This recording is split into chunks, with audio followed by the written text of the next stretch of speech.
ഇതാ നാഴിപ്പുട്ട്. പണ്ട് കാലത്ത് ഉപയോഗിച്ചിട്ട് നാഴിപ്പുട്ട്. ഇതൊരു ചങ്ങല കൊണ്ടാ ഇതിനെ പൊട്ടുന്നത്. എങ്ങനെയായിരുന്നു അതിന്റെ പ്രവർത്തനം? എങ്ങനെയായിരുന്നു അത് എനിക്കറിയില്ല. ഇവിടെ കാണുന്നതിന്റെ ഒരു താക്കോൽ അതാണല്ലോ. ഈ താക്കോൽ ഇതാണ്. ഇത് താക്കോലാണ്. ഊരാൻ പറ്റുന്നില്ല ഇപ്പൊ. അത് ശരി. തുരുമ്പിച്ച് അങ്ങ് ലോക്കായി പോയി നേരത്തെ. ഞാനാണ് ഈ താക്കോൽ ഇതിനകത്ത് എടുത്ത് ഇട്ടത്. ഇതിങ്ങനെയുണ്ട്. ഇതിങ്ങനെ മൂവ് ആവും, ഇങ്ങനെ ചലിക്കും. എന്നിട്ട് നെല്ലൊക്കെ ഇട്ട് കഴിഞ്ഞതിന് ശേഷം ഈ കൊളുത്ത് ഇതിനകത്ത് കയറ്റിയിടും. ഇത് എവിടെയാണെന്ന് അറിഞ്ഞൂടാ, ഇതിനകത്ത് കയറ്റിയിടും. എന്നിട്ട് ഈ താക്കോല് വെച്ചിട്ട് പിന്നെ ഇത്ര തിരിതിരിക്കണം കേട്ടോ. ഇത് അറിയാവുന്നവർക്കേ പണ്ട് തുറക്കാൻ പറ്റും. അവർക്ക് എന്റെ ടെക്നിക്ക് അറിയാം. എത്ര തിരി ഇടത്തോട്ടോ വലത്തോട്ടോ തിരിച്ചറിയൊക്കെ തുറക്കത്തുള്ളൂ. അപ്പൊ വല്യമ്മക്ക് മാത്രമേ തുറക്കാൻ പറ്റത്തുള്ളൂ എന്നാ പറയുന്നത്. ഞങ്ങളിത് ടെക്നിക്കിന് ഉണ്ട്.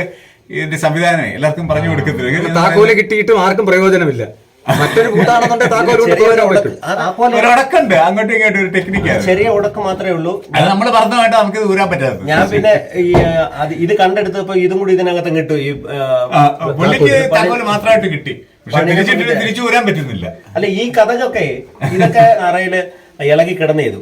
അതൊക്കെ പിന്നെ കണ്ടെടുത്ത് ഞങ്ങൾ കൊണ്ടുവന്ന് രണ്ടാമത് സെറ്റ് ചെയ്തതായത്. എന്റെ തനിമ നഷ്ടപ്പെടാതെ അദ്ദേഹമാണ് എന്റെ പുനർനിർമ്മാണം എല്ലാം ചെയ്തത്. അദ്ദേഹത്തിനോട് വലിയ നന്ദിയുണ്ട്.